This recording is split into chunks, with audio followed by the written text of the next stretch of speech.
Welcome to the June edition of the Push Culture News Desk. I'm Brian Davenport, and we're coming to you from the Longboard Loft in New York City.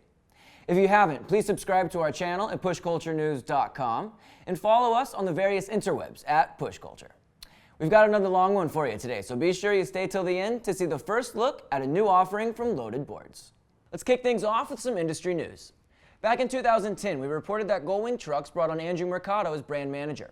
This new ad featuring Will Royce's high-speed frontside flip at the San Pedro Shred shows exactly what the Gullwing brand is all about. At the Agenda Trade Show in August, the long-awaited No Future brand from Andrew Mercado will be on display for the first time. This here is but a sneak peek. Just a sneak peek. Next month we'll be showing you the entire lineup of No Future skate decks. The team at Caliber Trucks has been busy behind the scenes creating new marketing materials for your viewing pleasure. If you think scantily clad women in advertising is wrong, close your eyes because these ads are definitely awesome. I mean, offensive. Regardless, you can't deny it. Nobody drops a new colorway like Caliber Trucks. Starting with the neon pink and green matchup, we've got some fresh body paint known as Acid Melon. Aaron Grulich was served a hefty dose of monotone red rum by this blonde bombshell, apparently over and over again. And James Kelly and Liam Morgan stayed up late to celebrate the release of Midnight Green in true rockstar fashion. Also, be sure you catch the new Caliber video featuring James Kelly. Long before he was Speedboarder of the Year, he set the standard for high-speed freeriding, and as you can see, he continues to raise the bar. Yeah! Yeah! Oh, yeah!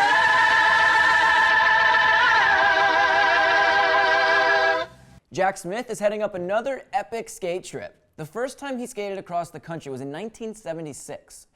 Everything about this year's journey, a push to remember, will be different. The equipment is certainly more comfortable. They now have telephones that can travel with them, and they won't need a single film strip to document their journey. But the determination required to accomplish such a task remains the same. The goal is to raise awareness for the Alzheimer's Association. They'll depart on July 4th and skate leapfrog style, which means at least one person will always be skating until they arrive right here at the Longboard Loft in New York City. For more information, check out apushtoremember.com. All right, real quick, in street skating news, regular-footed PJ Ladd beat Goofy Paul Rodriguez in the battle at the Berrics 6. It was a half-cab inward heel flip that finally defeated P-Rod.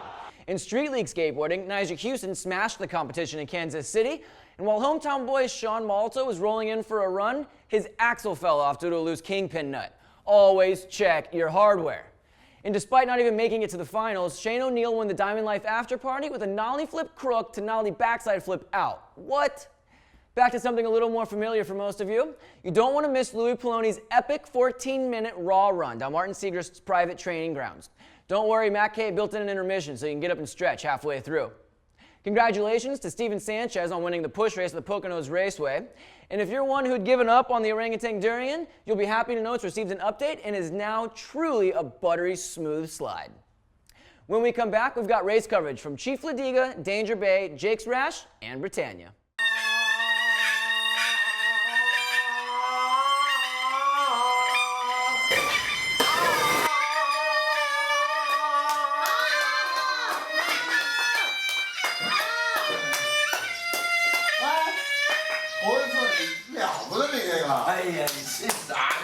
Thanks for staying with us.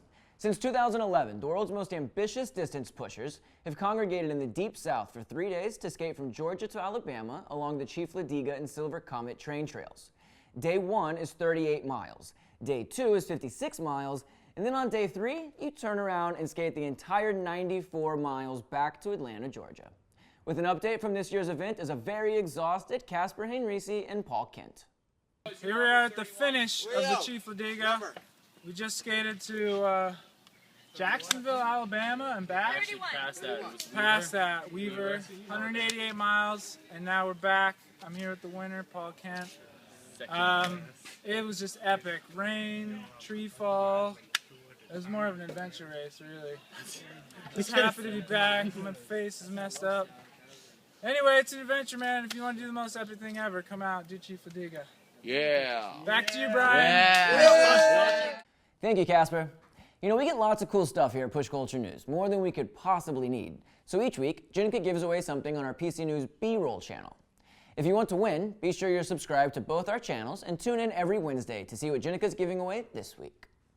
Right here on our Push Culture News channel, we are coming up on our busiest 3 weeks of the year. First up is the I Love Downhill Grand Prix. Coverage will be released on or before June 27th. Up next is Maryhill. Starting on Friday, June 28th, we'll be releasing our first of several videos from the 2013 Festival of Speed. Then we head north for the Whistler Longboard Festival. Get ready for 4 hours of live coverage with Striker, Jenica, and yours truly, Saturday, July 6th. Watch it all live at whistlerlongboard.com. Sunday is the skate and shoot, and we'll have a video ready for you within the following week. Also on the horizon is an addition to the Northeast race schedule. Acme Extreme Downhill, hosted by the Bergen County Bombers, will be held in Port Jervis, New Jersey, the weekend of August 31st and September 1st. The road is 1.2 miles long, has great pavement, and 2 hairpins with a top speed in the low 40s.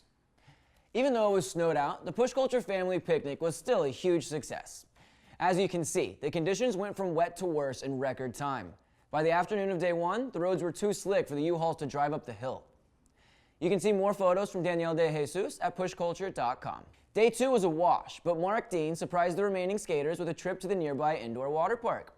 All things considered, it sucks that the skating was cut off, but talk to anyone who was there and they'll tell you the skate family spirit was alive and well on Burke Mountain. You can see full video coverage of the weekend at pushculturenews.com. That same weekend in Pender Harbor, BC, Striker's 12th attack of Danger Bay took over the Sunshine Coast. That Wednesday was Jake's Rash, and the following weekend saw Uncle Lee's Britannia Classic. Here's Elena Corrigall and Riley Harris with an update on the events from Calgary, Alberta. 1002, 1003. Oh, hey there. Oh. Hey guys, Riley Harris here. And Elena Corrigall. We just got back from a big road trip, finished up 1,003 push-ups, and we want to tell you about Danger Bay, Jake's Rash, and Britannia Beach. The entire trip was so amazing. First off was Danger Bay in Madeira Park, British Columbia. We couldn't have asked for better weather, and the pavement in Carnage Corner was even gnarlier. Nobody had ever won Danger Bay 3 times, so shout out to K-Rhymes for doing so.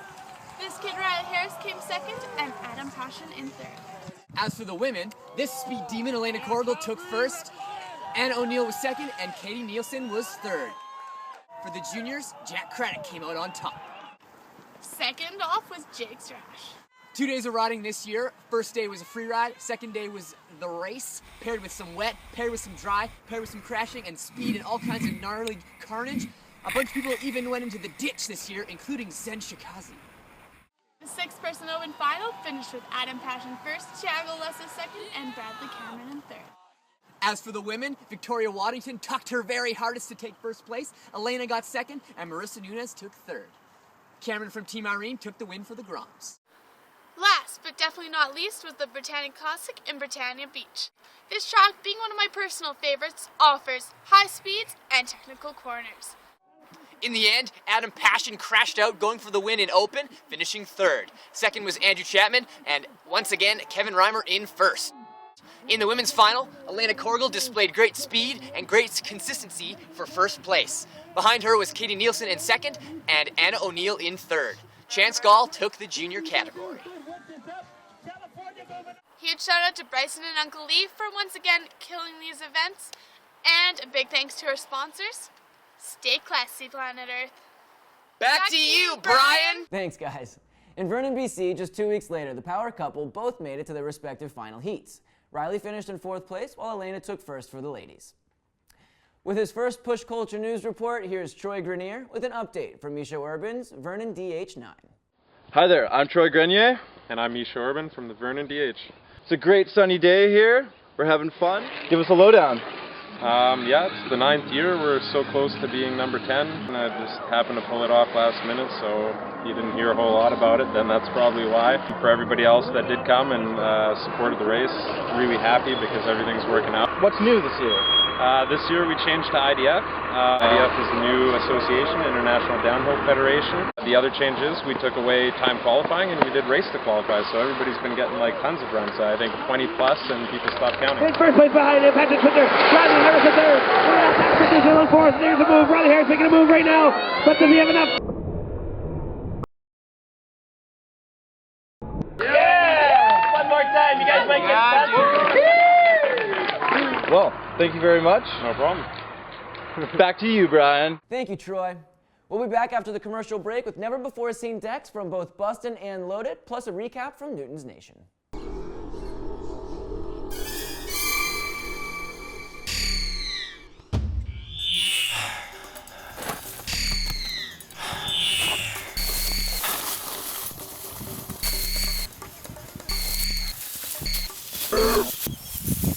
Yeah! Oh man, we got it! I can't believe we got it!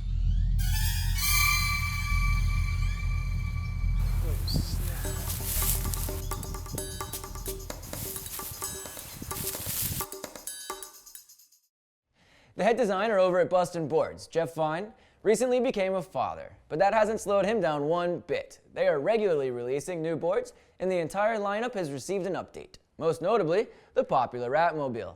The wings are no longer, there's some comfy gas pedals for a little leverage, and the bottom side has been updated with another dope graphic by Ishtar. Now this isn't quite ready for market, but we couldn't help but show you this upcoming addition to the Yo-Face lineup. It's called the Big DK. It's 41.5 inches long, just over 10 inches wide. It features progressive concave, an elliptical W, and 3D wheel wells. There's no exact release date just yet, but it will be available later this summer. But if you want to get your hands on one early, make sure you check out Jenica's Wednesday giveaway. It seems like summer just started, but the race season is in full swing. The International Downhill Federation, IDF, kicked off its first official season in Bathurst, Australia. Here's Jackson Shapiera on site with a report. G'day Push Culture fans, this is Jacko reporting from Newton's Nation in Bathurst, Australia. It's been a killer weekend, so many runs. There was plenty of action on the hill all weekend, plenty of spills. The meat wagon was brought out several times. If you don't know this track, it's fast, it's dangerous. When you crash hard. Jonas Richter, crazy ripper from Brazil, shout out to you big fella, you were ripping hard all day. Sorry to see you going away in an ambulance. The lady shredders were ripping non-stop and Gemma took a big hit and got carted away. We've got Chadwick, bruises, scabs, he biffed hard, he was sick. I see him beat Louis in one heat even. Top 10 shootout, Alex Tung took $1,000 home, killed the track record, smashed everyone. Finals heat saw a new style of racing with a double elimination format, allowing the losers of round 1 and 2 to get back into the mix and try their way back up to the top for the goal. In the finals, we saw K-Rhymes taking his third Newton's Nation victory with Sector 9 team rider Micah Green coming in second. Delu were hot at his trail for third place, with Adam Persson from Sweden rounding out the top 4. It was a killer weekend. The weather was great. IDF killed it on their first race for the season, and I'm looking forward to more races this year. Back to you, Brian. Alex Tung won the top 10 shootout, but it was Kevin Reimer who walked away with the new track record. This was the last year of racing in Bathurst, so K-Rhyme's time will forever be remembered as the fastest run down the legendary Mount Panorama course. Also worth mentioning, Kelly Carter, at just 17 years of age, had the fastest qualifying time of all the Australian competitors. He has since celebrated his 18th birthday and is officially no longer Kelly Grom. Congratulations, Carter, and welcome to the big leagues. This here is a Griff camera holder. It's a pretty straightforward design. It's made from mahogany, it's durable, it's lightweight, and it can be yours for a mere $35, camera not included. Julian Bright, the ambitious entrepreneur behind the design and production of Griff, is just 11 years old. Check them out at griffcameraholders.weebly.com. And for our main feature of the show today, we have from Loaded Boards, the Tesaract. If the chubby unicorn was too much skateboard for you, the Tesaract is just what you've been waiting for. The construction is top-notch, as you'd expect from Loaded, and of course, they've done something new. Here to show and tell you all about it is Ethan Cochard and Camillo Cespedes. What's up, Brian? I'm here with the new Loaded Tesaract, the latest in Loaded's downhill and freeride lineup. I'm going to tell you a couple things why I love this board, and the first one being it's got a lot of rocker to it to help keep your feet in place. Not only that, it has some big wheel well flares to give you more wheel clearance, but also lock your foot in place by giving you a spot so you don't even have to look at your board and you know exactly where you are. It's got W concave that gives you another sweet little pocket right here for your toe or your heel, but it mellows out just before the bolt so you have a really comfortable spot for tucking. The kicktails have a lot more upturn to them compared to the Chubby, which gives you better responsiveness for ollies and kick turns, as well as another pocket in between the flare and the kick turn to give you a locked-in feeling when doing 360s or blunt slides. This board has a lot of cork on the bottom, which makes it really damp and really fun to ride, and it's got 2 different wheelbases on it that makes it pretty much the do-it-all board that you've always wanted. It's my favorite board right now, and I use it for just about everything. Anyways, back to you, Brian. Thank you, gentlemen. To close the show out today, we have here Lindsay McLaren to tell us a little about her urban commuter deck from Lightboard. Thank you for having me, Brian. What does this deck have to offer? All right, well, this deck is really cool. It has built-in motion-activated headlights and taillights. It's all controlled by the simple swipe of a magnet down the middle of the board.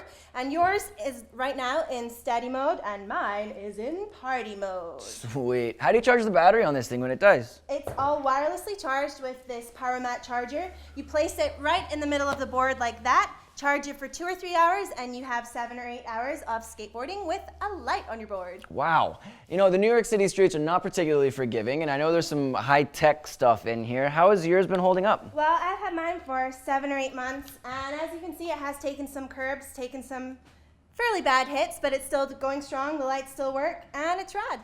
Very cool. Well, Lindsay, thank you so much for coming by and joining us today. Thank you for having me, Brian. And thank you for joining us for this June edition of the Push Culture News Desk. My name is Brian Davenport, and if you're ever in New York City, come stop by the Longboard Loft and say hello.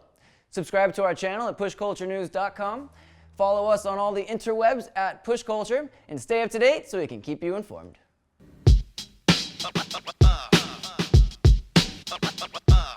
Thank you for joining us for the June... What am I pointing at?